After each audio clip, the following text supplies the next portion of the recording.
Grabe guys, pagka-open pa lang namin ni mama, sobrang dami na kagad order. Kaya kanina guys, si mama nga pala muna yung naiwan dito sa pwesto habang ako naman yung naghahatid ng mga order. Thank you ate ah. Yo guys, ako nga pala muna to, si Rodel. Mahirap lang pero may pangarap.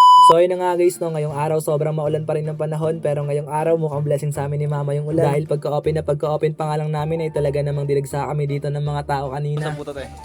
Masarap. Hindi no.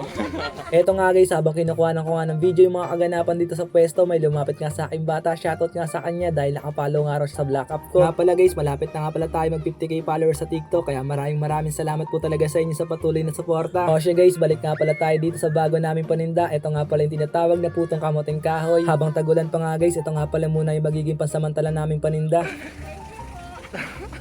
Ito nga pala guys yung star margarine, ito nga pala yung nakalagay sa ibabaw ng puto, samahan pa ng puting asukar at saka ito na yung pinakapalaman niya guys. Ito nga pala guys yung tinatawag na bukayo, grabe sobrang sarap na ito guys. Dati nung maliit pa ako, lagi ko itong pinapapak, kaya si mama dati lagi nagtataka kung bakit daw mabilis maubos yung bukayo niya, hindi niya alam pinapapak ko na. Ito nga guys, dahil nga marami nagpa-order, ito nga tinulungan ko na si mama magbalot para ma-deliver ko na nga rin to. Unang deliver ko nga guys, dito nga sa may tawid sa Apados, malapit nga daw sa may cover court. Pagdating ko nga dito guys, dumating naman din kagad yung customer ko, siya nga pala buwan naman ako ngayong araw at naka 45 kagad ako dito. Salamat. Thank you.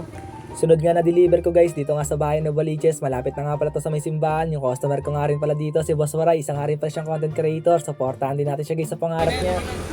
Yung pinakalas nga na deliver ko guys dito nga sa may Kamarin, kaya agad-agad na nga rin akong pumunta rin. Pagdating ko nga pala dito guys sa street ng St. Mary, nagulat talaga ako kasi kababata ko pala yung nag-order sa akin ng paninda ko. O siya guys, hanggang dito na nga lang pala muna tong video natin ngayong araw dahil nasayang ko na yung 2 minuto ng buhay. Biro lang guys, pero maraming salamat talaga sa inyo dahil umabot kayo hanggang dito. At ako nga pala muna ulit to, si Rodel, nagsasabing hindi imposibleng matupad yung mga pangarap natin basta kikilusan natin to.